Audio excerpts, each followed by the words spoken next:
The 15th of January this year was the 130th anniversary of the birth of Osip Mandelstam. Mandelstam was one of the greatest Russian poets of the 20th century. And this evening, we are celebrating his life and work. We will read in Russian and in English translation 14 of his poems.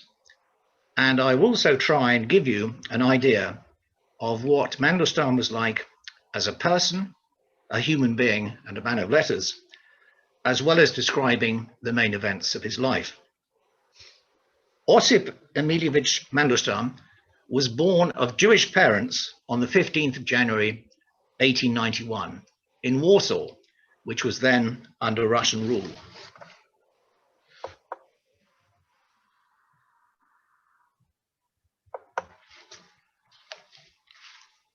His father, Emily Veniaminovich Mandelstam, was a leather merchant by trade.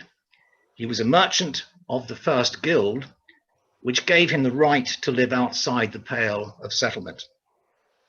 His mother, Flora Osipovna Verblovskaya, was an amateur musician. Here are two pictures of Osip as a young boy. Soon after Osip's birth, the family moved to St. Petersburg. Osip was educated at the prestigious Tenishev Gymnasium from 1900 to 1907. He left school in 1907 and spent most of the next 3 years educating himself in Western Europe. He attended lectures at the Sorbonne University in Paris and later visited Switzerland, Italy, and Germany. He spent the winter of 1909 at the University of Heidelberg.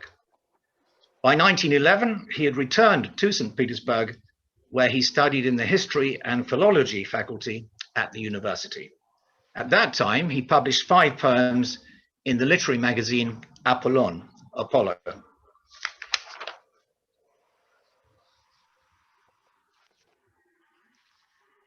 In the spring of 1913, Mandelstam published his first book, Stone, Kamin, a collection of 23 poems written by him during the period between 1908 and 1913, between the ages of 17 and 22. It made an immediate impact on the reading public. This was in effect the beginning of Mandelstam's literary career. It coincided with an intense period of cultural achievement in Russia. The years between 1895 and 1915 are known as the Silver Age. Silver because the epithet golden, as I'm sure you all know, is used to describe the age of Pushkin. The literary scene during this period was dominated by the symbolists, Alexander Blok, Konstantin Balmont, Andrei Bieli, Valery Brusov, and Vyacheslav Ivanov. Mandelstam began to attend the weekly literary gatherings at Vyacheslav Ivanov's St. Petersburg apartment, Dernov House, which was nicknamed the Tower, Bashnya. He also attended frequent meetings of the Guild of Poets, Tsekh Poetov. It was at one of the meetings at the Tower that he met 2 poets with whom his literary career was to be closely associated, Anna Akhmatova and her husband Nikolai Gumilyov. This trio together founded what would become known as the Acmeist school. In fact, Acmeism was less a school or movement than it was a quest for clarity and precision in reaction to the mysticism and vagueness of the symbolists. Akhmatova described Mandelstam as the movement's first violin. Acme is the Greek for the highest degree of something. Years later, Mandelstam described Acmeism as a yearning for world culture. Mandelstam also wrote the Acmeist's manifesto, The Morning of Acmeism, Utra Acmeisma, in 1913, though it was not published until 1919. The title of his first collection, Stone, proclaims Mandelstam's poetic principles. He found the title stone, Kamien, in a poem entitled A Problem, which had been written in 1833 by Fyodor Tyutchev, one of Russia's greatest poets of the 19th century. The poem describes a mysterious stone in the valley, which has fallen there from the mountain.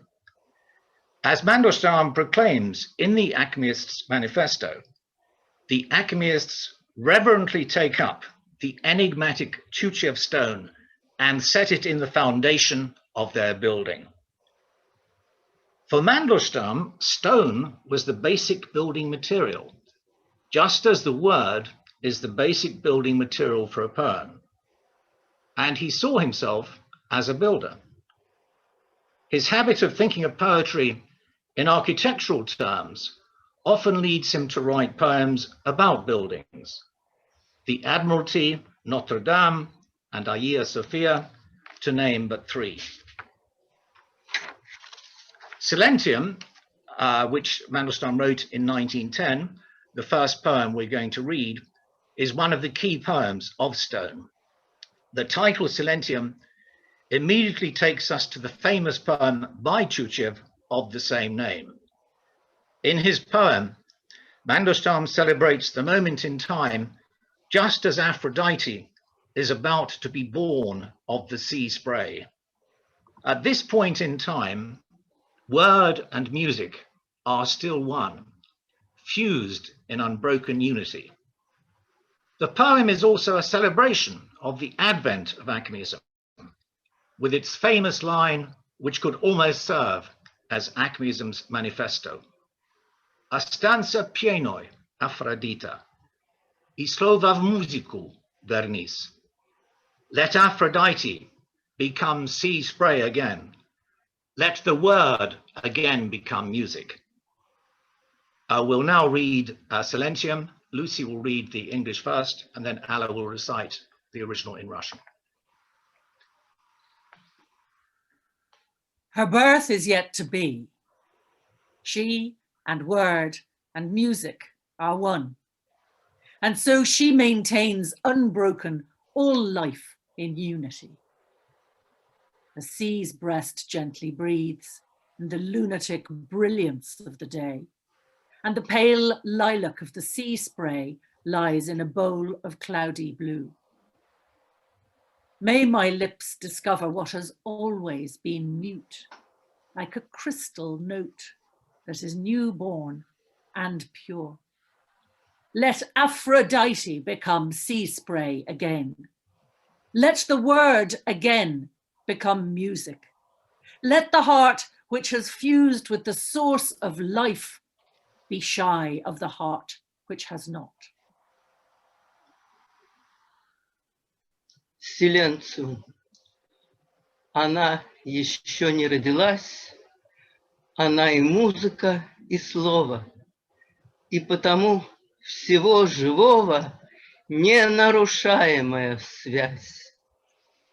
Спокойно дышит море груди, но как безумный светил день, и пены бледная сирень в мутно-лазоревом сосуде.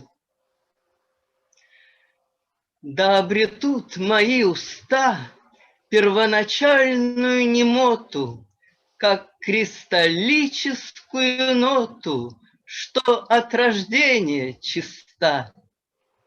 Останься пеной, Афродита, и слово в музыку вернись, и сердце, устыдись, с первоосновой жизни слито.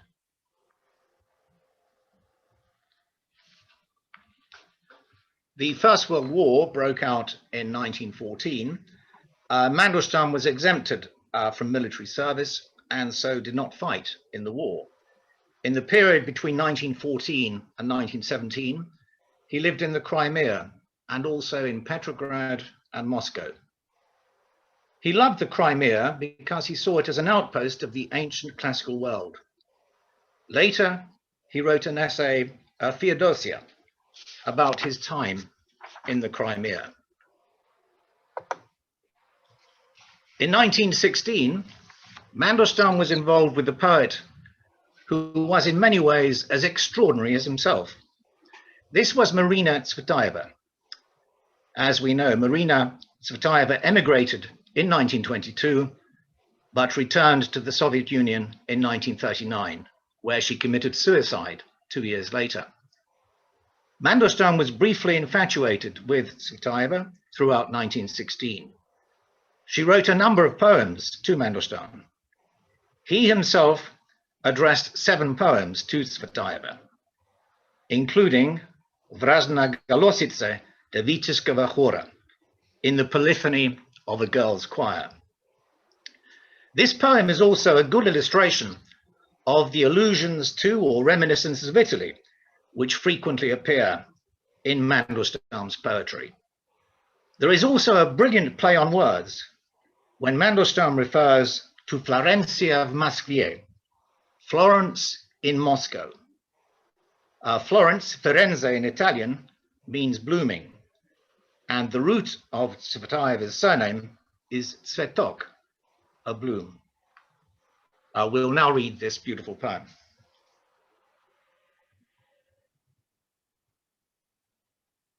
In the polyphony of a girl's choir, every church sings its own delicate part. And in the stone arches of the Assumption, I see high arched brows. From the ramparts, fortified by archangels, I surveyed the city from a marvelous height. Within the walls of this Acropolis, I was consumed with longing for the Russian name, for Russian beauty. Isn't it strangely wonderful? We dream of an orchard, soaring pigeons in the hot blue sky. A nun is singing the Orthodox litany. Tender Assumption. Florence in Moscow. The 5-domed cathedrals of Moscow, with their Italian and Russian souls, remind me of Aurora, but with a Russian name and in a fur coat. В разноголосице девического хора все церкви нежные поют на голос свой, и в дугах каменных Успенского собора мне брови чудятся, высокие, дугой. И с укрепленного архангелами вала я город озирал на чудной высоте. В стенах Акрополя печаль меня снедала по русском имени и русской красоте. Не диво ль дивное, что Вертоград нам снится, где реют голуби в горячей синеве, что православные крюки поет черница. Успенье нежное, Флоренция в Москве, и пятиглавые московские соборы с их итальянскою и русскою душой напоминают мне явление Авроры, но с русским именем и в шубке меховой.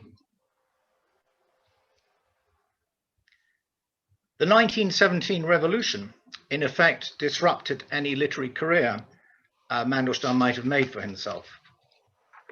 There is little information about his activities during and immediately after the revolution. What we do know about is his encounter with the notorious Yakov Blumkin, who started first as a left socialist revolutionary assassin, then became a Bolshevik, Cheka agent and spy. The following story about Blumkin and Osip Mandelstam is recounted by Mandelstam's biographer, Clarence Brown. One evening, he was sitting in a cafe, and there was the notorious socialist revolutionary terrorist Blümchen, at that time an official of the Cheka, drunkenly copying the names of men and women to be executed onto blank forms already signed by Dzerzhinsky. Mandelstam suddenly threw himself at Blümchen, seized the lists, tore them to pieces before the stupefied onlookers, then ran out and disappeared. For a few years after this event, Blümchen pointed his revolver at Mandelstam every time he met him. In 1919, Mandelstam was living in Kiev. It was in Kiev that he met the artist Nadezhda Khazina. They fell in love and lived together for some months there. By 1920, Mandelstam had returned to what was by then Petrograd. 1922 marked two important events in his life: the publication of his second book of poems, Tristia, and his marriage to Nadezhda. After getting married, they settled in Moscow for 2 years. As I've just said, the title of his 1922 collection was Tristia. This is also the title of a collection of verse by the Roman poet Ovid. Although the title itself was not of Mandelstam's choosing, it emphasizes his identification with Ovid as an exile and outcast. Tristia is Mandelstam's most, quote, classical book, if one takes the term as a reference to the culture of ancient Greece and Rome. The poems are permeated by a lament for the loss of classical culture's system of values and for the lost European cultural tradition. Throughout his life, Mandelstam wrote a number of poems to various women. There is no doubt that he loved his wife Nadezhda very deeply. However, on several occasions, he fell desperately in love with other women. Each time, it was an inspiration for the writing of poems. These poems he himself called izmennicheskие stихи, poems of infidelity, and he tried, albeit unsuccessfully, to hide them from his wife. His infatuations included Olga Arbenina, the beautiful St. Petersburg actress who performed at the Alexandrinsky Theatre. He fell in love with her during the last months of 1920. Mandelstam wrote a number of poems with a theatrical theme. Anna Akhmatova claimed that everything connected with the theatre in Mandelstam's poetry had something to do with Olga Arbenina. The poem we are now going to read, Я наравне с другими хочу тебе служить, I want to serve you as an equal with the others, is a touching love poem. The poem is overpowering in its rhythmic effect. Lucy will now read the English translation before Alla reads the Russian. I want to serve you as an equal with the others, to tell your fortune with lips dry from jealousy.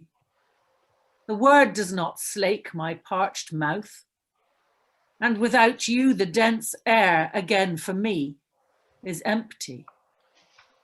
I am no longer jealous, but I want you, and I will carry myself like a victim to the hangman. I do not call you either joy or love. My blood has been exchanged for something wild and strange. One moment longer, and I will say to you, it is not joy, but torment that I find in you. And as to some transgression, I am drawn to you by your bitten, confused, and tender cherry mouth. Return to me quickly. I'm terrified without you. I have never felt you more strongly than now. And all that I desire, I see in waking dreams.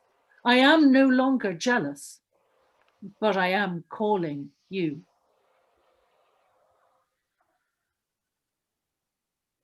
Я наравне с другими хочу тебе служить, от ревности сухими губами выражить.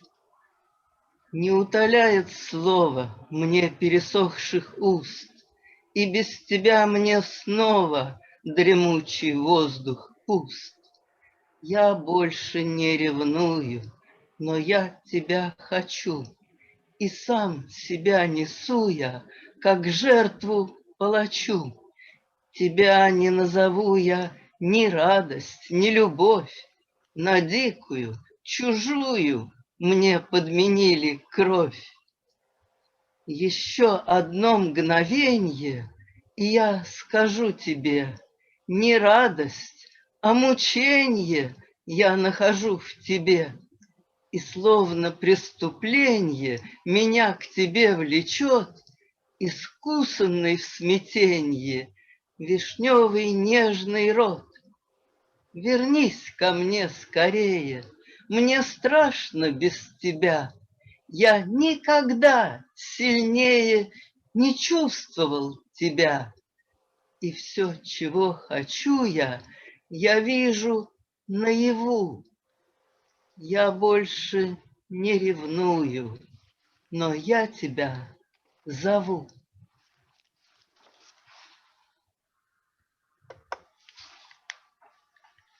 As I've mentioned, Mandelstam was brought up in a Jewish family. However, he considered that European civilization would not have been possible without Christianity, which in turn would not have been possible without Judaism. Thus, he regarded Judeo-Christian values, along with Greco-Roman culture, as the foundation of European civilization. While he was proud of his Jewish heritage, he had nevertheless formally converted to the Protestant faith. Christianity was important to him for the moral and cultural values it represented. The theme of Christianity is dealt with in Tristia and also in his prose work, including his pamphlet Fourth Prose, Четвертая Проза, and various articles. For example, in the article The Word and Culture, published in 1921, Mandelstam wrote, «Теперь всякий культурный человек христианин». Now every cultured person is a Christian. This thought is confirmed in many poems of the period. A good example of this is the poem Люблю под сводами садия тишины, Under These Vaults of Eternal Silence. This poem, which was written in 1921, mentions St. Isaac's Cathedral and two other great cathedrals of the Christian religion, Hagia Sophia in Constantinople and St. Peter's in Rome. Mandelstam uses an astonishing metaphor when describing these cathedrals. Storehouses of air and light, granaries of universal good, and threshing barns of the New Testament. The final stanza contains a quotation from St. Paul's Epistle to the Romans. «За ней свободен раб, преодолевший страх», because the slave who conquers his fear becomes a free man. I will now read this poem. Under these vaults of eternal silence, I love the wandering sounds of prayers and remembrances, and the touching ritual to which we all owe so much of the Good Friday service at St. Isaac's. I cherish the priest's unhurried steps, the grand procession of Christ's shroud, and like the worn fishing net, the Sea of Galilee's gloom during Passion Week. I love the fragrance of the Old Testament on the warm altars and the orphan-like call of the priest. A regal, humble man, purest snow on his shoulders, and his robe a wild tint of purple. The eternal cathedrals of Hagia Sophia and St. Peter, storehouses of air and light, granaries of universal good, and threshing barns of the New Testament. No, it is not to you where the heart strains at times of tribulation. The wolf's track of unhappiness drags here along St. Isaac's wide and cloudy steps, and we shall never betray it. For the slave stands free who has conquered his fear, and in these deep granaries and cool barns, the grain of deep and fulfilling faith has preserved itself beyond all measure for the future.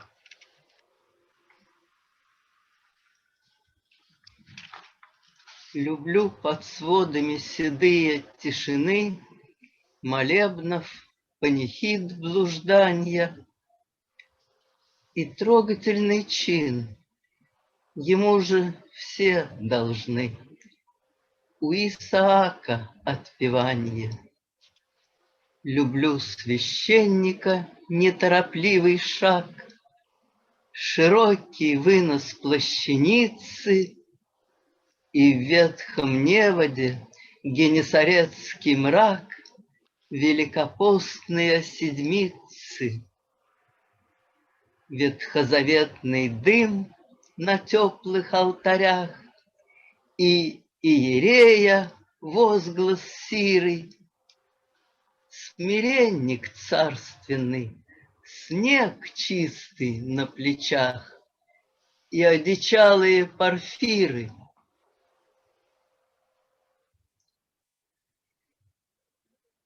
Соборы вечные Софии и Петра, амбары воздуха и света, зернохранилища вселенского добра и Риги Нового Завета.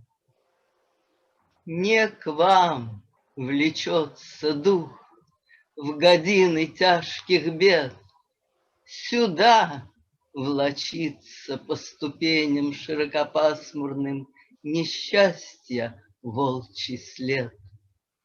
Ему ж вовеки неизменен. За не свободен раб, преодолевший страх, и сохранилась свыше меры в прохладных житницах, в глубоких закромах зерно глубокой, полной веры.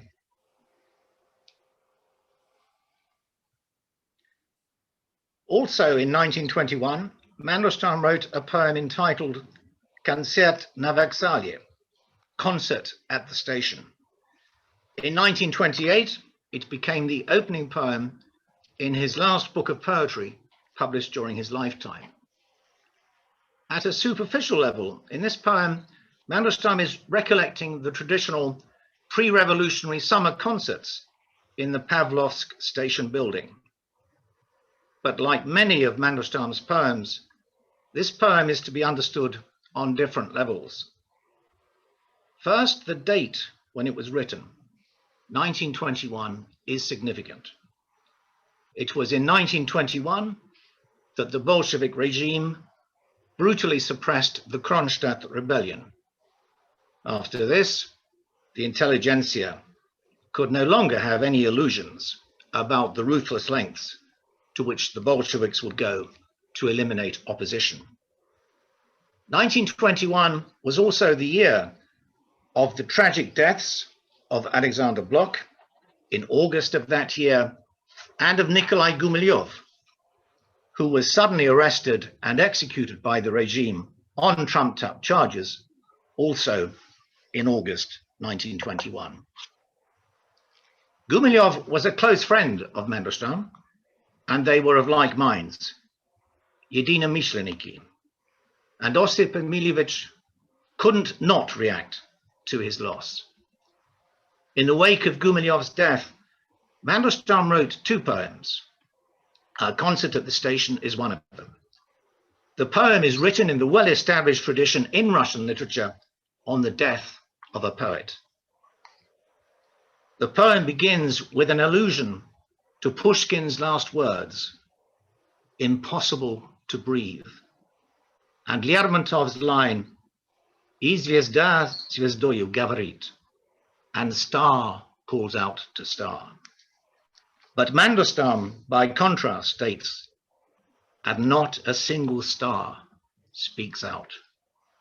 He ends the poem with mourning and lament for Gumilyov's dear shadow, so that the imagined concert at Pavlovsk station becomes a funeral feast, Trizna, and requiem for his lost friend and fellow poet.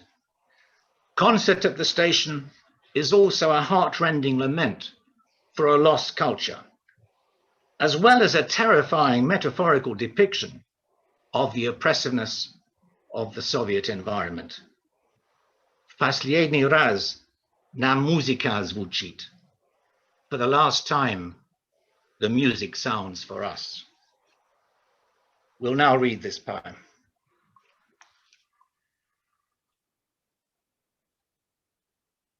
Impossible to breathe.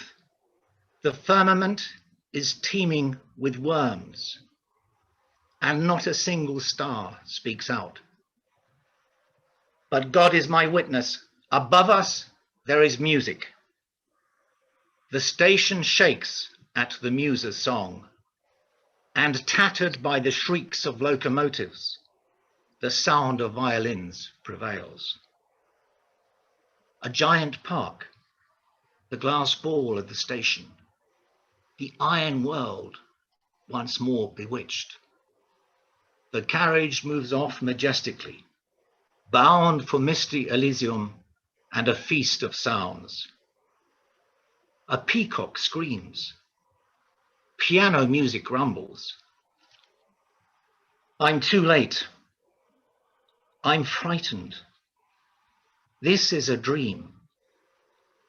And I enter the glass wood of the station to the anxious sound of the weeping violins, the wild first notes of the nocturnal chorus, a smell of roses in the rotting beds, where once beneath a sky of glass it wandered, a dear shadow amongst the nomadic crowds. It seems the iron world, enveloped in foam and music, is trembling wretchedly. The glass wall of the passage bars my way. The seething steam muffles the sound of the strings. Where are you bound for? On the funeral feast of that dear shadow, for the last time, the music sounds for us. Концерт на вокзале. Нельзя дышать, и твердь кишит червями, и ни одна звезда не говорит. Но видит Бог, есть музыка над нами, дрожит вокзал от пенья аонит, и снова паровозными свистками разорванный скрипичный воздух слит. Огромный парк, вокзала шар стеклянный, железный мир опять заворожен. На звучный пир в Элизиум туманный торжественно уносится вагон. Павлиний крик и рокот фортепианный. Я опоздал, мне страшно, это сон. И я вхожу в стеклянный лес вокзала. Скрипичный строй в смятенье и в слезах. Ночного хора дикое начало и запах роз в гниющих парниках, где под стеклянным небом ночевала родная тень в кочующих толпах. И мнится мне весь в музыке и пении железный мир так нищенски дрожит. В стеклянный я упираюсь в сени, горячий пар зрачки смычков слепит. Куда же ты? На тризне милой тени в последний раз нам музыка звучит. In the 1920s, Mandelstam became the victim of recriminations from the newly empowered communists. He found it increasingly difficult to publish his work. Despite this, in 1925, he managed to publish Shum Vremeni, Noise of Time, The Noise of Time, a collection of autobiographical essays. Donald Rayfield described The Noise of Time as, quotes, a haunting evocation of cultural influences on the adolescent Mandelstam. In 1925, Osip and Nadezhda moved to Leningrad from Moscow. It was about this time that Mandelstam fell in love with Olga Vaxel. Of all Mandelstam's infatuations, the one with Olga Vaxel was the most powerful. He wrote 2 love poems to her in 1925 and 2 more in 1935, when he learnt about her death by suicide. A love poem to Olga Vaxel is the last poem in the last collection of poetry Mandelstam published in his lifetime, in 1928, in the book Poems, Stikotvorenia. This poem also portrays, in a frightening and somber way, the incoming darkness of Soviet reality. Darkness descended on him personally for the next 5 years. During this period, he did not compose any poetry. However, in 1928, he managed to publish 3 books. One of them was the Egyptian stamp, Yegipetskaya Marka, a surreal novel, a surreal novella about the sufferings of a Russian Jew. The 2 other publications were his 3rd verse collection, Poems, Stikotvorenia, and On Poetry, a collection of brilliant critical essays.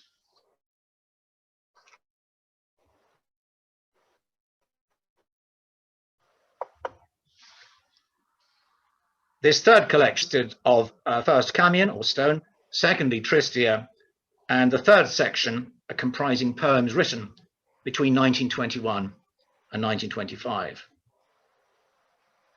So by 1928, Mandelstam's 3 books had seen the light of day,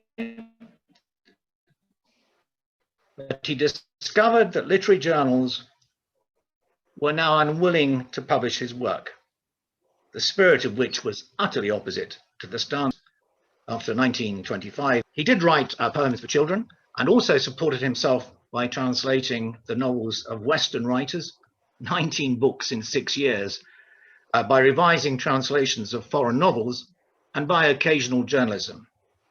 In 1923, for example, he interviewed the young Ho Chi Minh. It was his translation work which led to what became known as the Gornfeld affair. Mandelstam was given the task of revising a translation by one Arkady Gornfeld of the novel by Charles de Costa, Till Eulenspiegel. He was then totally unfairly and unjustly accused of having plagiarized Gornfeld's translation. This experience understandably made him feel very bitter and prompted him to write 4th prose, Четвертая проза. It bore this title because it was written after his other prose works, The Noise of Time, Feodosia, and the Egyptian stamp. Fourth prose was published in the USSR only in 1988. It's a furious feuilleton or pamphlet directed against the literary establishment and a masterful polemic against the whole idea of, quotes, authorized literature. Simultaneously, it's also a glorious tribute to genuine truth in literature and to faith in humanity. I've mentioned the uneasy relationship he had with the Soviet regime. However, he had one powerful protector, Nikolai Bukharin, a member of the Politburo and head of the Comintern. It was thanks to Bukharin that Osip and Nadezhda were able to visit Armenia for 8 months in 1930. Mandelstam ventured on this visit as a kind of escape from the hostile environment he found himself in. Moreover, he had long been interested in Armenia and in its language and history. He deeply admired the country. According to Nadezhda, he attached great symbolic value to Armenia as a source of Hellenistic, humanistic, and Judeo-Christian values. He regarded it, in effect, as the cradle of civilization. This visit led to the writing of the prose work, Puteshestvie v Armenию, Journey to Armenia, which was miraculously published in 1933 in the Leningrad literary magazine Zvezda, The Star. It was the last publication which appeared during Mandelstam's lifetime. That is, apart from the Armenia cycle of poems and the poem Leningrad, which I'll mention shortly. Also, after his time in Armenia, Osip Mandelstam miraculously found that he was once again able to write poetry. The cycle of poems Armenia, which was published in 1931 in Novi Mir, is the direct result of this journey and ended the poet's 5-year silence. We'll now read one of the poems from this cycle, Я тебя никогда не увижу, I shall never see you again.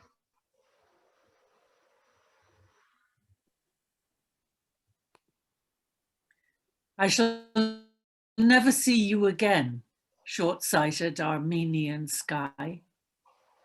I shall never again squint and look at this nomad's tent of Ararat. I shall never open again in this library of clay authors, this beautiful land's hollow book that taught the first people. Из цикла «Армения».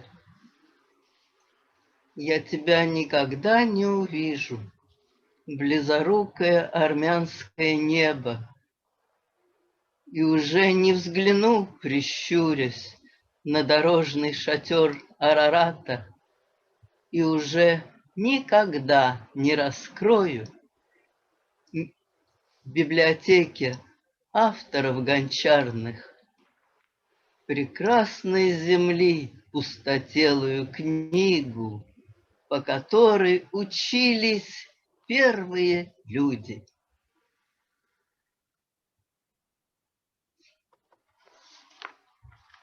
On their return from Armenia, Osip and Nadezhda went first to Moscow and then to Leningrad, where they had hoped to settle. However, an official of the writers' organization, the poet Tikhonov, rejected Mandelstam's application. Before he left Leningrad, Mandelstam wrote a number of poems on the theme of the city. One of these is titled Leningrad. This poem was written in December 1930, and immediately handwritten copies started being circulated. In order to stop this samizdat, it was decided to publish it in the main Leningrad magazine. We'll now read Leningrad.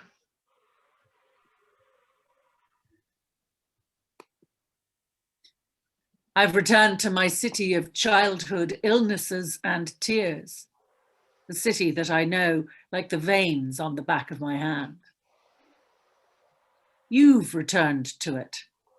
Open wide, swallow quickly the cod liver oil of the street lamps on Leningrad's embankment. Begin to know again December's short day, when egg yolk is mixed with malevolent pitch. I do not want to die yet, Petersburg. You still have all my friends' telephone numbers. Petersburg, I still have the addresses from which I can find the voices of the dead. I live up a back flight of stairs, and when they tear at the bell pull, the ringing hits me in the head. I wait until dawn for the dear guests to arrive, and each rattle of the slender door chain is like the clank of shackles. Ленинград. Я вернулся в мой город, знакомый до слез, до прожилок, до детских припухших желез. Ты вернулся сюда, так глотай же скорей рыбий жир ленинградских речных фонарей. Узнавай же скорее декабрьский денек, где к зловещему дегтю примешан желток. Петербург, я еще не хочу умирать. У меня телефонов твоих номера. Петербург, у меня еще есть адреса, по которым найду мертвецов голоса. Я на лестнице черной живу, и в висок ударяет мне вырванный с мясом звонок. И всю ночь напролет жду гостей дорогих, шевеля кандалами цепочек дверных.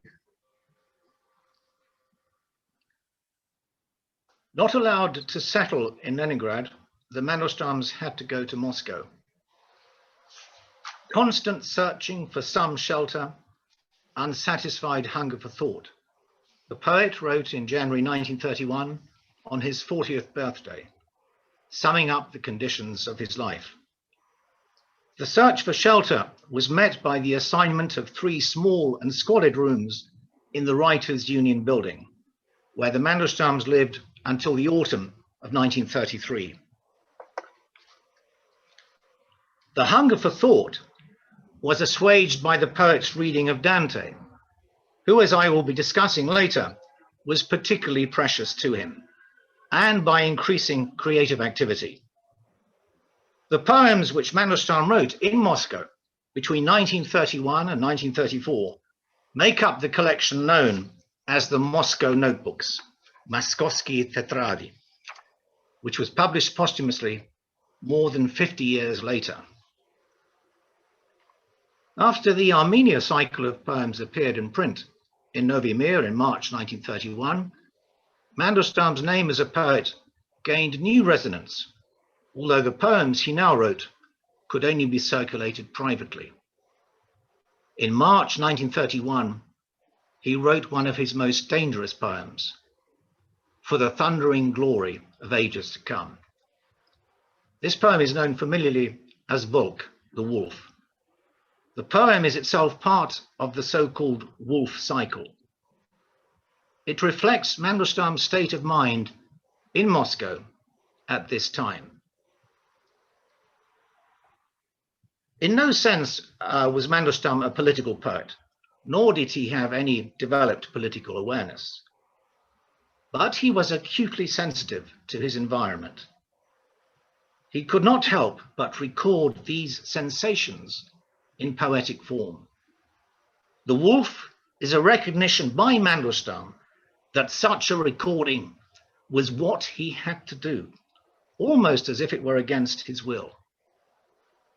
The poem is extraordinarily powerful, with enormous force compressed into its 4 stanzas.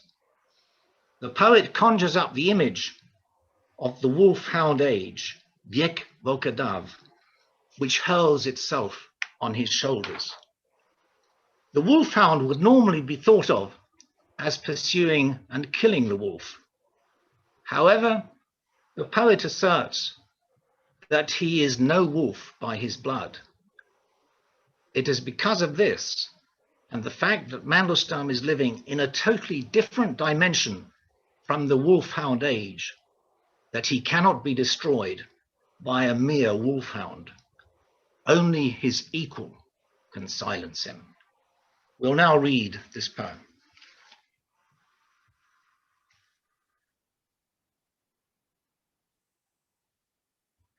For the thundering glory of ages to come, for the noble race of men, I have been deprived of the chalice at my father's feast, and lost my happiness and honor. The wolfhound age holds itself on my shoulders, but I am no wolf by my blood.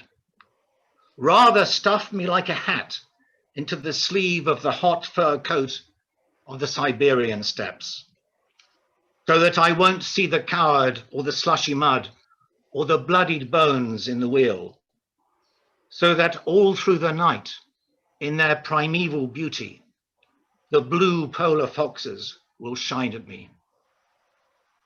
Take me away into the night where the Yenisei flows and the pine tree reaches the stars, because I am no wolf by my blood, and only my equal will kill me.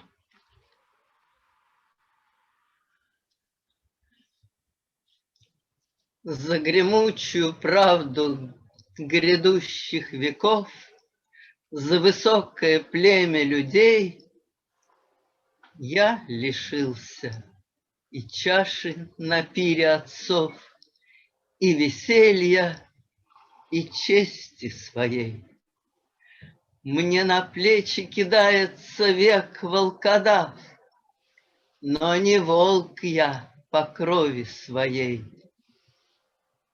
Запихай меня лучше, как шапку, в рукав жаркой шубой сибирских степей, чтоб не видеть ни труса, ни хлипкой грязцы, ни кровавых костей в колесе, чтоб сияли всю ночь голубые песцы мне в своей первобытной красе. Уведи меня в ночь, где течет Енисей, и сосна до звезды достает, потому что не волк я по крови своей, и меня только равный убьет.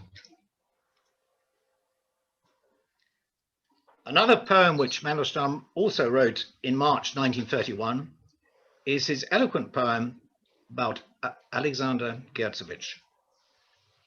This is at first sight a light-hearted, humorous poem, parodying Lermontov's Molitva, a prayer, but it also has a deeper and indeed darker side to it. The immediate inspirational source of the poem traces back to the intensely cramped conditions of the communal flat where the Mandelstam stayed for several months. In the neighboring room, two music pupils played the piano incessantly.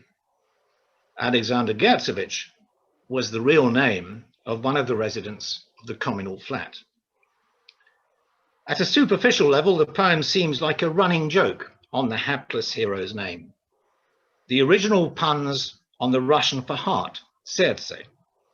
So Alexander Gertsevich becomes Alexander Sertsevich, in English, Alexander Hartsevich, before finally being transformed into Alexander Skertsevich.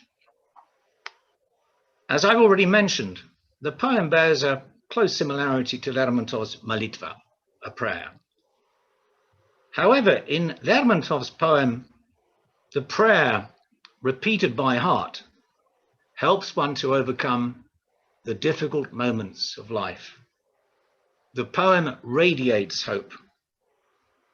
By contrast, for Alexander Gertsevich, the Schubert sonata, which he plays over and over again by heart, is his last refuge, a consolation before death.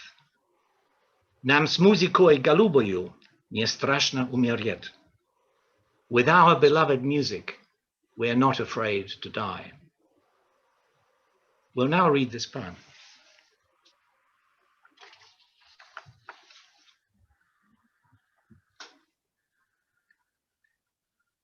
In Moscow once lived Alexander Gertsevich, a Jewish musician who polished his Schubert like a sparkling diamond. And from dawn to dusk, to his heart's delight, he repeated incessantly one eternal sonata that was engraved on his heart. Isn't it dark outside, Alexander Gertsevich? Give it up, Alexander Hartsevich. What's the use? It's all the same. Let the Italian girl fly after Schubert on a narrow sledge across the crunching sloe. With our beloved music, we're not afraid to die. And then to hang on the coat rack like a scarecrow's coat. Look, Alexander Gertsevich, it's all been played before. Give it up, Alexander Gertsevich. What's the use? It's all the same. Жил Александр Герцевич, еврейский музыкант. Он Шуберта наверчивал, как чистый бриллиант, и всласть с утра до вечера, заученную в хруст, одну сонату вечную играл он наизусть. Что, Александр Герцевич, на улице темно? Брось, Александр Сердцевич, чего там, все равно. Пускай там итальяночка, покуда снег хрустит, на узеньких насаночках за Шубертом летит. Нам с музыкой голубою не страшно умереть, там хоть вороньей шубою на вешалке висеть. Все, Александр Герцевич, заверчено давно. Брось, Александр Герцевич, чего там, все равно.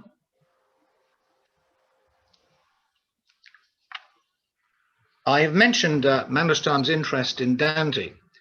This was especially strong throughout the 1930s. Anticipating his arrest, the poet obtained an edition of the Divine Comedy in small format in the Italian original, and always had it with him in his pocket. His immersion in Dante's poetry and meditation on the Italian poet's creative method resulted in the brilliant essay Conversation about Dante, Razgovor o Dante. It was written during the spring and summer of 1933 in Koktebel in the Crimea, but was not published in the Soviet Union until 1967. The essay is a statement of Mandelstam's own poetics and a study of Dante viewed through the lens of a fellow outcast. Another incident illustrates Mandelstam's complete estrangement from the literary establishment of the time. This is the so-called Sargidjan affair. What happened is this. Mandelstam had complained to the Writers' Union about the writer Sergei Baradin, whose pen name was Amir Sargidjan. Baradin/Sargidjan had failed to repay a debt to Mandelstam and had physically assaulted both him and his wife. In 1933, the matter was referred to a so-called Comrades' Court, presided over by the writer Alexei Tolstoy. Unfortunately, Tolstoy decided the matter totally in favor of Sargidjan. The case became an obsession for Mandelstam, who deeply resented his treatment by Alexei Tolstoy. The denouement was a scene worthy of Gogol or Dostoevsky. Mandelstam walked up to Alexei Tolstoy at the Writers' Institute in Leningrad, and to the utter stupefaction of all present, slapped the enormous man across the face, saying, "I have punished the hangman who ordered the beating of my wife." This incident can hardly have helped Mandelstam's standing either with the literary establishment or with the authorities.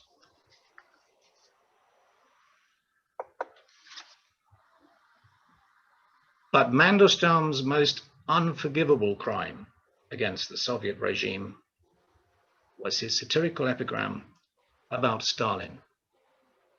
"Мы живем под собою не чуя страны." We live, but no longer feel the land under our feet. It was the writing of this poem in November 1933 that led to his first arrest in May 1934. I say writing, but the poem was, of course, too dangerous to write down. Emma Gerstein, in her Moscow memoirs, describes how Nadezhda invited her to their flat, specifically so that she could hear Mandelstam recite the poem and then memorize it. Gerstein subsequently learnt that Osip had also recited the poem to others, one of whom must have denounced him to the NKVD. The poem brilliantly conveys the utter moral deformity of Stalin and his surrounding court of scrawny-necked henchmen. It presents a terrifying picture of the evil of absolute power, repugnant both morally and aesthetically. We will now read this poem.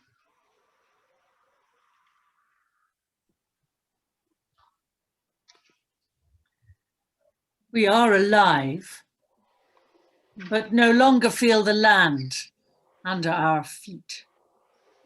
You can't hear what we say from 10 steps away.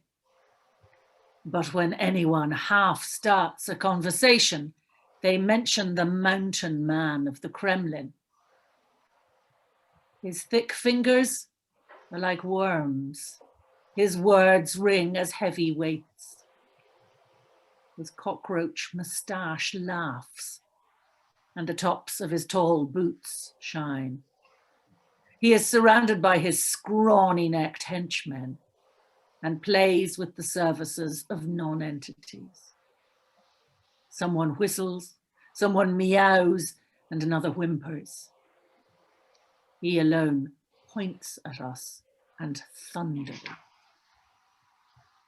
He forges order after order like horseshoes, hurling them at the groin, the forehead, the brow, the eye.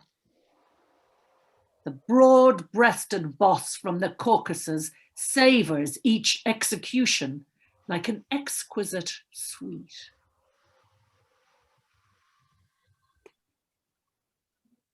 Мы живем под собою, не чуя страны. Наши речи за 10 шагов не слышны. А где хватит на пол разговорца, там припомнят кремлевского горца. Его толстые пальцы, как черви, жирны, а слова, как пудовые гири, верны. Тараканьи смеются усища и сияют его голенища. А вокруг его сброд тонкошеих вождей. Он играет услугами полулюдей. Кто свистит, кто мяучит, кто хнычет. Он один лишь бабачит и тычет, как подковы кует за указом указ. Кому в пах, кому в лоб, кому в бровь, кому в глаз, что не казнь для него, то малина и широкая грудь осетина.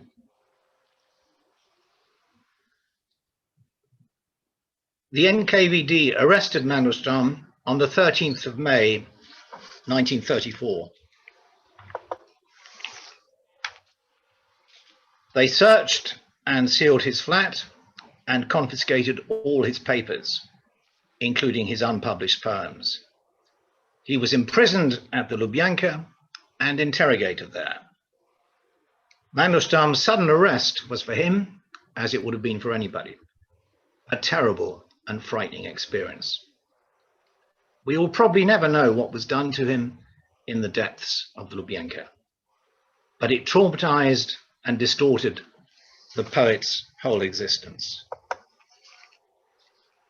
Mandelstam had been initially sentenced to hard labor at the White Sea Canal, which would have been tantamount to a death sentence.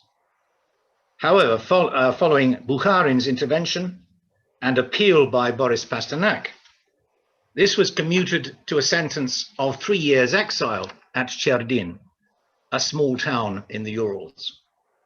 Nadezhda accompanied him there.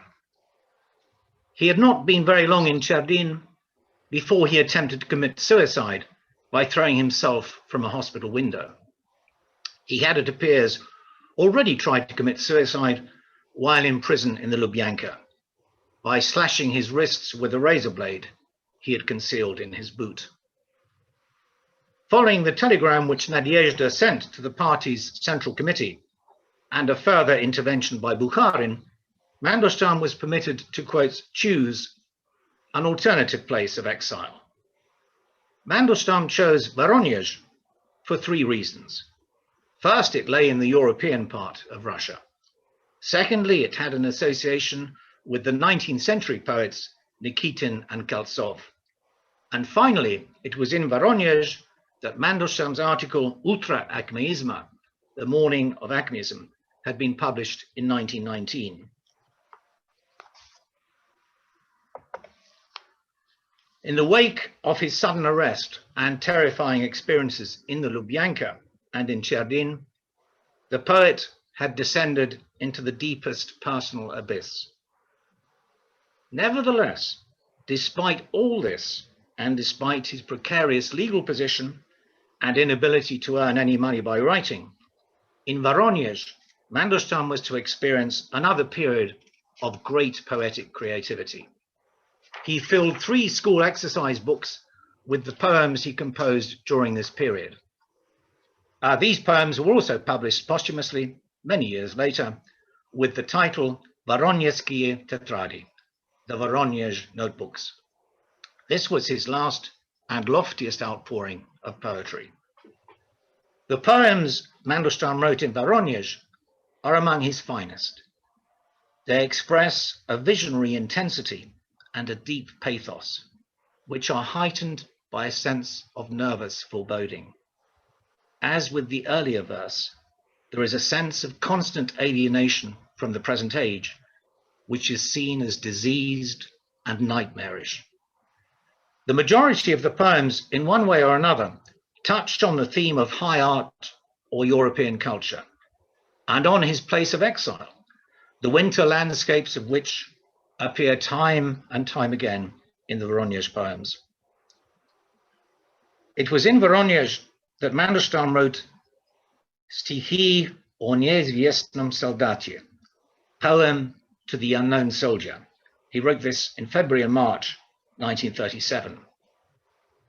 This poem is a major piece of work and stands at the very height of Mandelstam's creative achievement.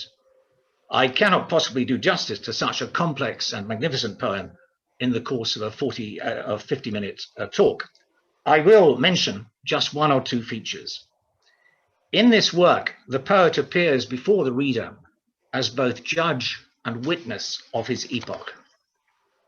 In the words of Nadezhda, in her book Hope Abandoned, in Poem to the Unknown Soldier, Mandelstam speaks not of his own death, but of the coming of an entire era of wholesale annihilation, when everyone dies, herded with the herd, Skurboi I Gortom, and when everyone becomes an unknown soldier, the author himself among them. Hence the title of the poem. In this poem, Mandelstam uncannily prophesied a number of things which have already come to pass. These included foreseeing his own fate and predicting the immortality of his poetry. That prediction of the immortality of his poetry appears in the last stanza, where Mandelstam in effect casts himself as a representative of his whole generation. We will now read the last stanza from this work.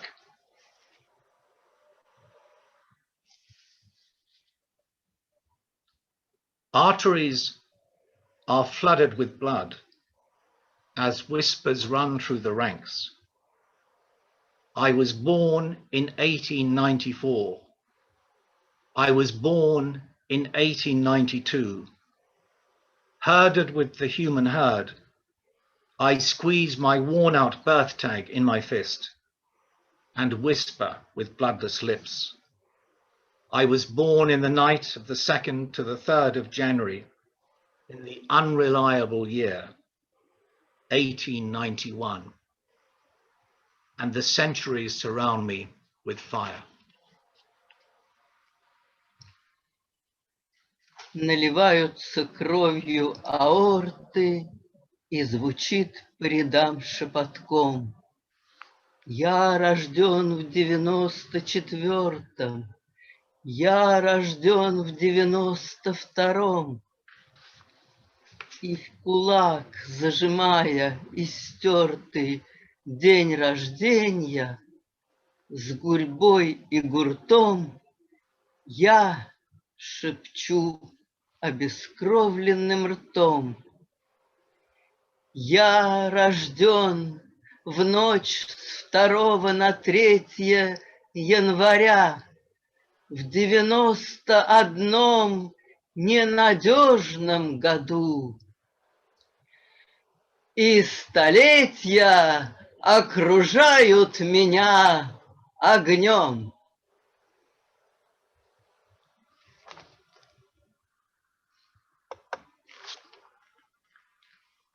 I would now like to emphasize that Mandelstam wrote a number of striking love poems to his wife. One such example is the poem O Kakje Ya Хочу, Oh How I Wish, which he wrote in March 1937, and which is a beautiful lullaby dedicated to Nadezhda. It's touching and haunting in its simplicity, both the purity of feeling in the original and the powerful rhythm of the poetry are brilliantly captured in the late chair of the Pushkin Club, Richard McCain's translation, which Lucy will now read. Oh, how I wish I could fly along a starbeam, unknown to anyone, where I wouldn't exist at all. And you must shine in a circle. There is no other happiness, and learn from a star the meaning of light. It is only a beam. It is only light because it has the power of a whisper and the warmth of murmured words. And I want to say to you that I am whispering, that I entrust you, my child, to the starbeam with this whisper.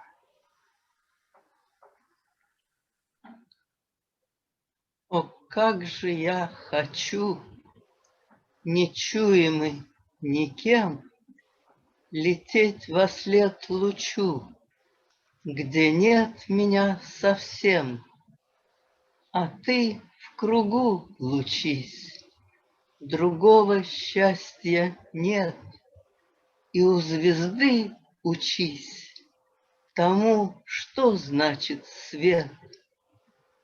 Он только тем и луч, он только тем и свет, что шепотом могуч и лепетом согрет.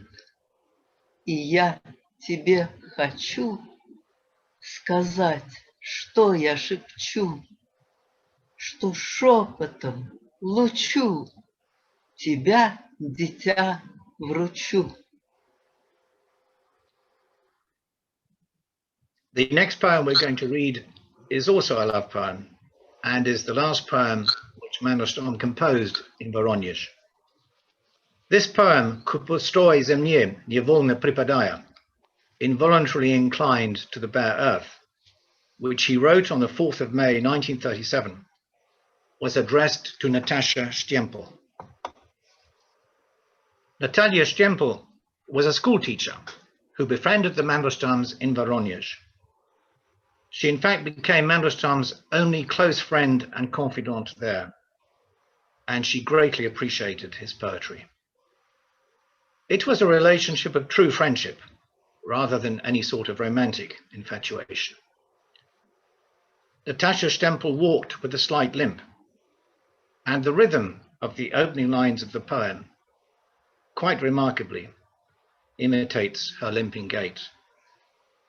It's a wonderful love poem by any standards. Mandelstam himself said of this poem, "Это самое лучшее, что я написал." This is the best poem I have ever written.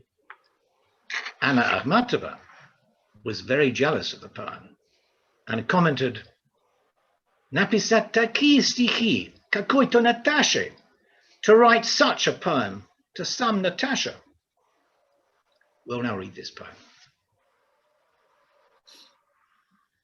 Involuntarily inclined over the bare earth, with uneven, sweet steps, she walks just ahead of her two friends. The restraining freedom of her inspiring disability pulls her along, but it seems that her gait contains the clear idea that this spring weather is the ancestral mother of the tomb's vault, and that this will be an eternal beginning. There are women who are so close to Mother Earth that every step is loud mourning. Their calling is to accompany the resurrected and be the first to greet the dead. It is unthinkable to demand caresses from them, and it is impossible to part from them. Today, an angel, tomorrow consumed by worms, and the day after, just an outline. Those sweet steps will fade away. Flowers are immortal. Heaven is integral. And everything that will be is only a promise.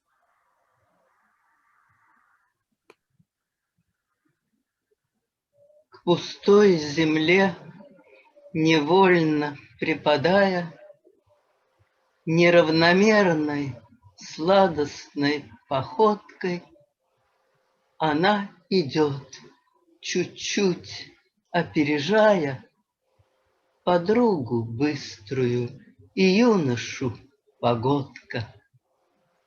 Ее влечет стесненная свобода одушевляющего недостатка, и может статься ясная догадка.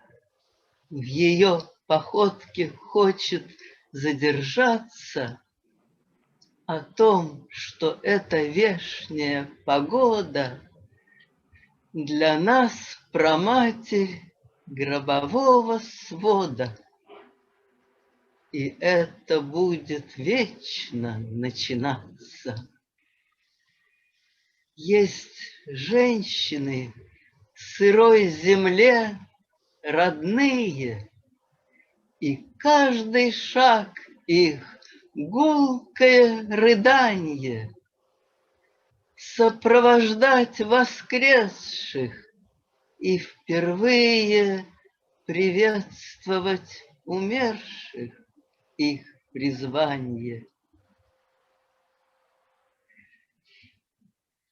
и ласки требовать от них преступно, и расставаться с ними непосильно.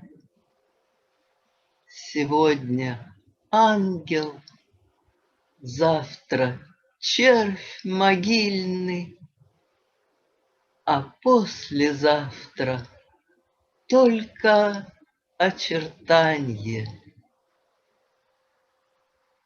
Что было поступь, станет недоступно. Цветы бессмертны, небо целокупно, и все, что будет, только обещание.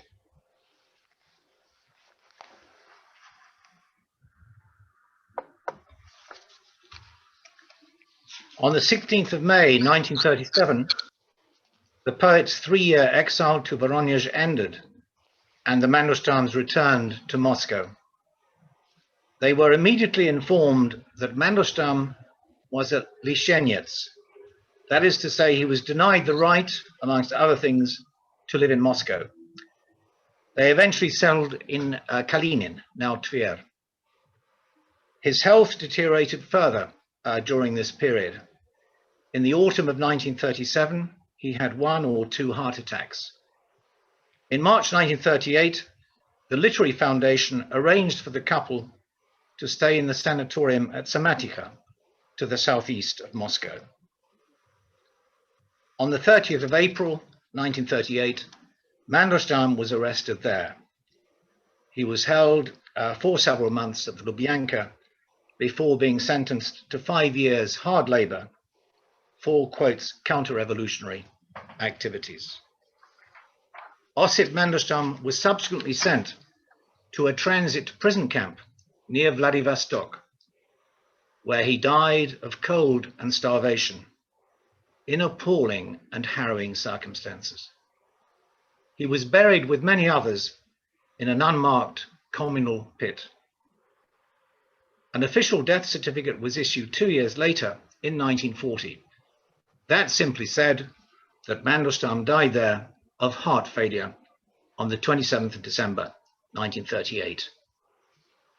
He was formally rehabilitated in 1956, but his poems were not allowed to appear in the Soviet Union until 1974, and then only in an edition intended primarily for sale abroad. The survival of about 200 poems, which Mandelstam wrote after 1930, the poet's own survival after his 1934 arrest, and until relatively recently, virtually all our information about his later life are due to the extraordinary woman who joined her fortunes with his in 1919. It is thanks to the determination and courage of Nadezhda Mandelstam that the 200 poems which her husband wrote after 1930 were preserved for posterity along with his prose work. Nadezhda hid manuscripts and memorized poems and prose in case all copies were destroyed. As Mikhail Bulgakov so tellingly wrote, "Rukopisi ne gorят," manuscripts don't burn. In conclusion, through the black velvet of the Soviet night, skvoz chorny barchat Sovietskoi nochi, Osip Mandelstam shines as a beacon of civilization and of the very highest cultural, aesthetic, and moral values. His life and work are a triumphant affirmation of the human spirit. As Josip Brodsky said in his essay, Son of Civilization, "Он трудился в поэзии 30 лет, и созданное им сохранится, пока существует русский язык." He wrote poems for 30 years, and his poetry will remain as long as the Russian language continues to exist. There is no sense in making of Osip Mandelstam a champion of human rights or activist fighter against the totalitarian regime. However, nobody can say that he was lacking in courage or was unable to take action. In 1928, he had learned from a chance conversation on the street that 5 elderly bank officials, specialists left over from the Ancien Regime, had been sentenced to death for alleged embezzlement and or negligence. Much to his friends and his own surprise, Mandelstam raised such a hue and cry over all Moscow that the 5 men were saved. Perhaps they were saved as a result of his decisive move to send Bukharin his book Poems, Stikotvorenia, with the ominous inscription, "Every line in this book argues against what you plan to do." He mentions this episode obliquely in his work Четвертая проза, Fourth Prose. So Osip Mandelstam fulfilled his duty as a poet, prophet, and human being in an epoch of unprecedented horror, and died sharing the fate of millions of his fellow citizens. As a last desperate measure of salvation, in January and February 1937, Mandelstam wrote a poem entitled Ode to Stalin, Stихи о Сталине. However, he was unable to produce anything like a eulogy of the dictator. In the event, the poem did not help him, and it was not accepted for publishing. Our final reading is going to be a 4-line excerpt from this poem. Nadezhda believed that Mandelstam in fact wrote these 4 lines separately and then out of context incorporated them into the Ode to Stalin. In the first 2 lines of the excerpt, Mandelstam notes how along with all the other ordinary people who are marching far away, he is made to grow smaller. However, in the final 2 lines, he strikes a distinct note of hope that he will arise from the dead and return to life. I believe that these lines, which resonate with renewed meaning today, show his deep certainty that the spirit of the poet will outlive that of the tyrant.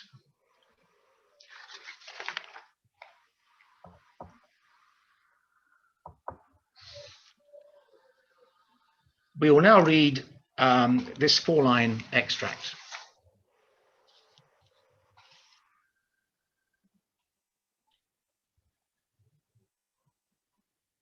The crowds march away. People's heads become small mounds. I grow smaller there. They won't notice me anymore. But in much-loved books and children's games, I shall rise to say that the sun is shining. Уходят вдаль людских голов бугры. Я уменьшаюсь там, меня уж не заметят. Но в книгах ласковых и в играх детворы воскресну я, сказать, что солнце светит.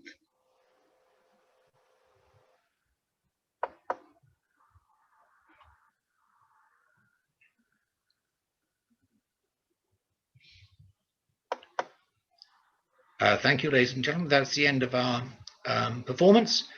We're very happy to answer any questions or discuss any points you'd like to raise with us about Osip Mandelstam and his life and work. Thank you, David, and thank you, Lucy and Alla as well. It was absolutely a spellbinding evening. And please do put questions in the chat if you have any. I think we've got a few minutes left. If there are any sort of pressing questions that need to be asked. I know that a very good friend of Pushkin House, William Peel, has already, he can't make it tonight, but he's hopefully watching this recording, has sent in a question about Gerard Manley Hopkins, and maybe we could link that into a wider question of who Mandelstam influenced later on, or who he reflects in other cultures or other periods of history. I understand that William raised a question about Gerard Manley Hopkins, whether there was any sort of comparison to be drawn. Just on influences on Mandelstam, I would say he was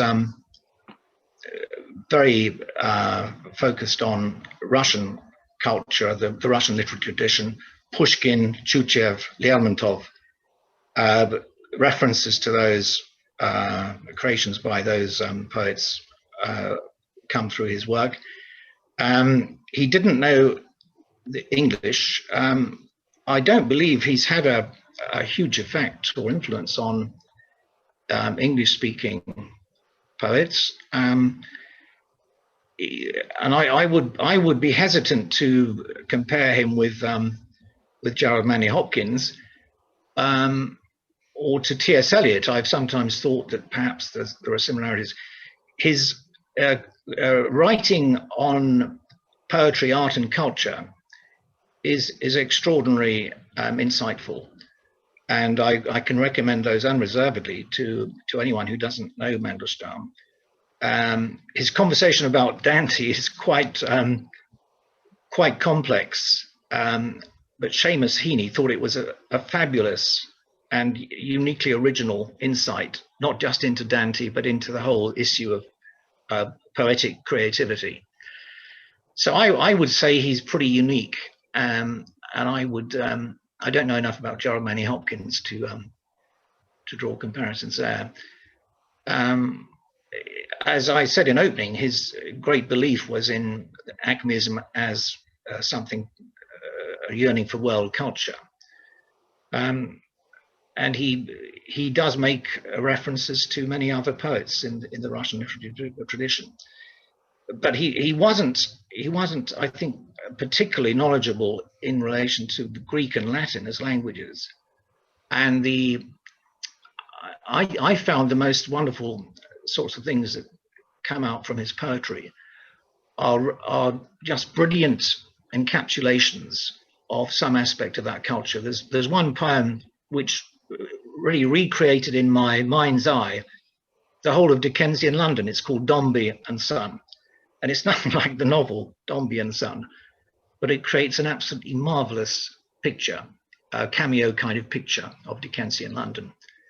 And similarly, the poems he wrote about the ancient world are just uncanny. They somehow capture the idea of what it would have been like to have been in Homer's Greece.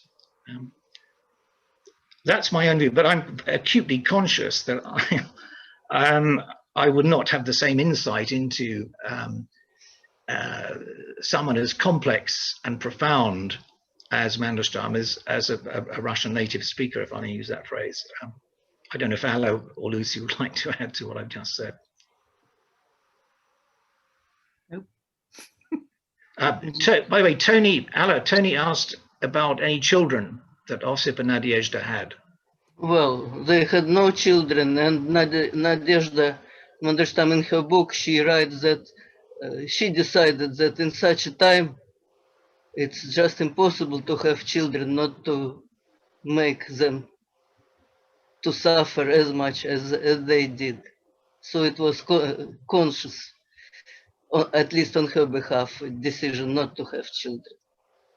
I see. We've got a couple more questions. It's about Bukharin, yes. There's one about Bukharin. There's one that asks why Mandelstam converted to Protestantism precisely, as he seems to have had some feelings for orthodoxy. Because he didn't want to convert to the Orthodox kind of Christianity, because the Protestant was the most not universal, but detached from all the rituals and just decorations.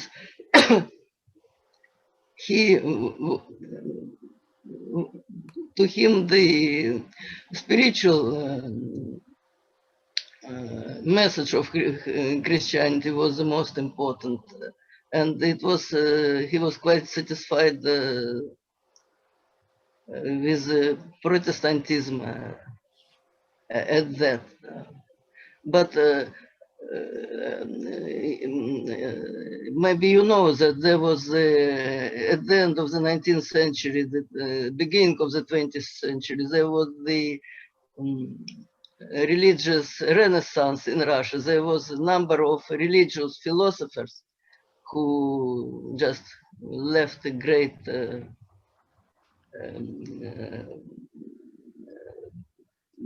book, just revelations and thoughts about new how to apply Orthodox Christianity, I think, to modern times, and they appreciated Mandelstam very much. One of them, I forgot his name, he especially just had some sessions with Mandelstam and watched for his development.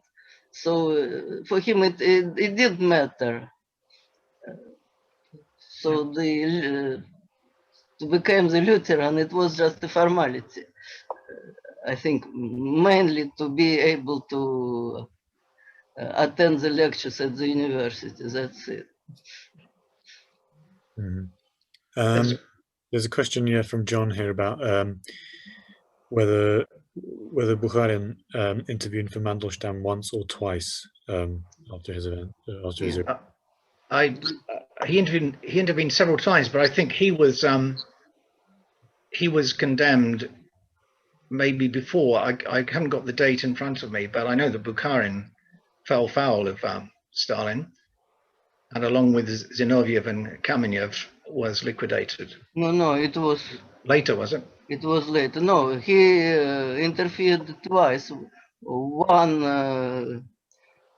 by the way, it was Stalin himself who intervened, because he just ordered изолировать, но сохранить, to isolate him but to keep him alive. So in order to keep him alive, Bukharin managed to just to arrange the exile to Cherdyn. Yeah. But when Mandelstam just tried to commit suicide there, and Nadezhda sent a telegram just appealing to the Central Committee, he intervened once more. And thanks to him, it was he was allowed to choose his place of exile, and has chosen Voronezh, and it was the right choice for him. He was happy there as it happened, despite of everything. Brilliant. Bukharin, of course, finished. Yeah, there's a question about Pasternak's famous telephone call with Stalin, when Stalin asked Pasternak, yes, did he consider Mandelstam to be a great poet? Yes, Mandelstam. He said, no, Stalin said, no, ведь он master. like in Master and Margaret.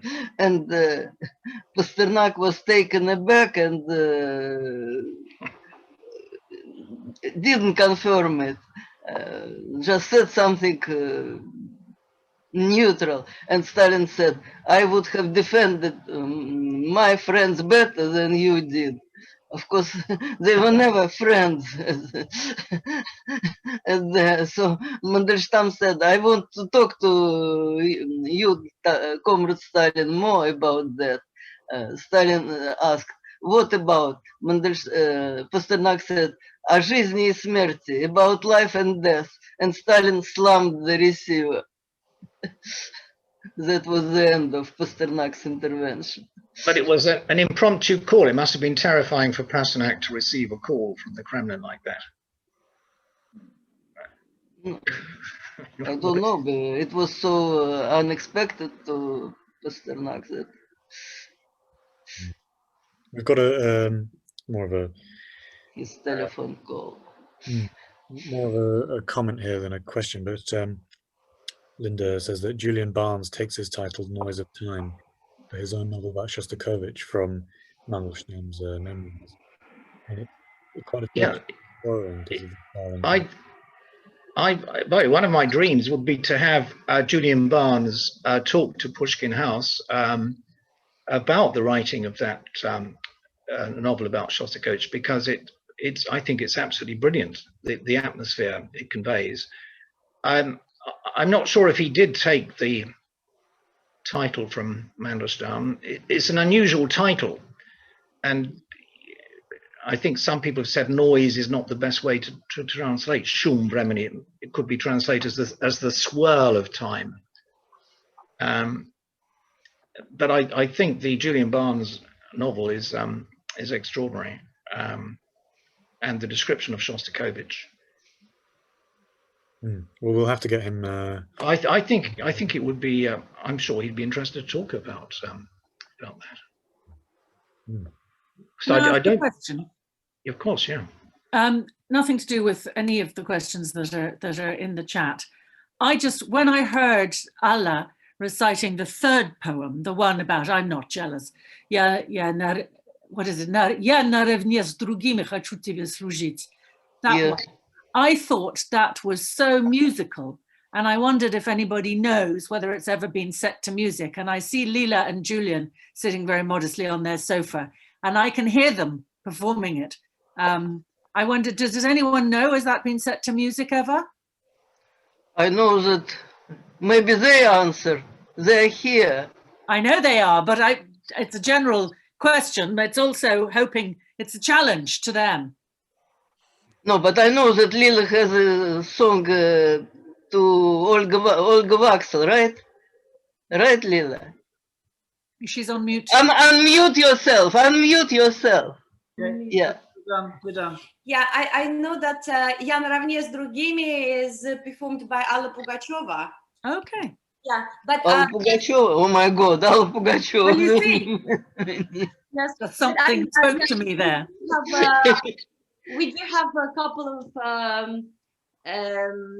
yes songs. I know that you have "Жизнь упала как зорница." That's the poem to Olga Vaxel. So Lila has that one.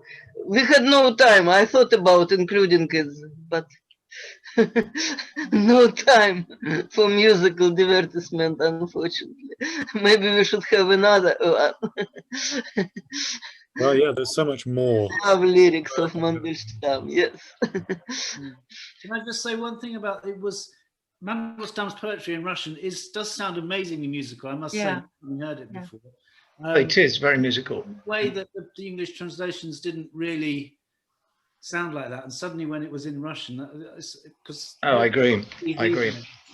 Yeah, completely. I agree as well. That was amazing. It had a rhythm that was astonishing. Yeah, I agree.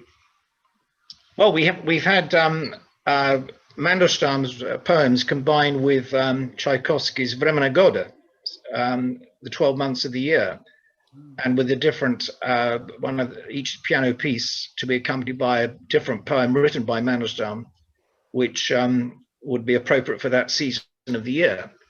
And I think we've done that a couple of times. That would be well worth repeating. Yes, always with great success, I think. Well, yes, absolutely. There's a note from Stephen here which says that the readings of Mandelstam's poetry over the years at the Pushkin Club and then at Pushkin House with yourselves and Richard McCain did have an influence, even if unseen, on a number of UK poets. So that's very good to note. Oh, that's very nice of Stephen to make that comment. I mean, Richard, I would regard as the foremost an outstanding translator of Mandelstam in the UK, and his translations done a huge amount to make him better known, to bring him to the attention of a wider audience. Yeah, I think, you know, possibly it's always a bit of a balancing act to talk to Julian's point about the musicality of the poems. Some translators go for sound over meaning, some of them meaning of a sound, and I think these ones fall more into the sort of the school of translation where it's important for you to hear exactly what the words that come from the poet more than the well, I quite agree. I mean, Mandelstam writing in prose is quite different, because his approach is analytical and theoretical and intellectual, but his whole point is that is not how a poet creates a poem. It's almost like an instinctive act, and the music of the words themselves come to you, and the images come, and it's multi-layered. It's quite an extraordinary process, and you can't actually calculate or assess work out where the poems come from. I mean, his poem about those poems about buildings are extraordinary. The one about Notre Dame, you actually feel the structure in front of you and the complexity of it and the balance of all the forces, and you feel almost a sense of the power of medieval Catholic religion. It comes through it, but in a very positive way. Brilliant. Well, I think we should probably wrap it up around about there. But thank you to all of our performers today, David, Lucy, and Alla. It's been, as usual, faultlessly enrapturing this evening, and to everybody who's asked questions as well. You know, the latter part of the evening is always sort of great with the participation of you all. So thank you all very much. We've got loads of people saying thank you in the one thing actually that I would say is that Emma, one of the people in the chat earlier, asked me if we can send round the translations of those poems at some point, David. Yes, I'm very happy. I mean, just about half of them are by Richard, half by me. Very happy to do that. We had people from America and Spain. Yes. Yeah. Yes. That's great. I'll say thank you again, and see you all hopefully very soon. Thank you, Rafi, very much indeed. And thank you, everyone. Thank you.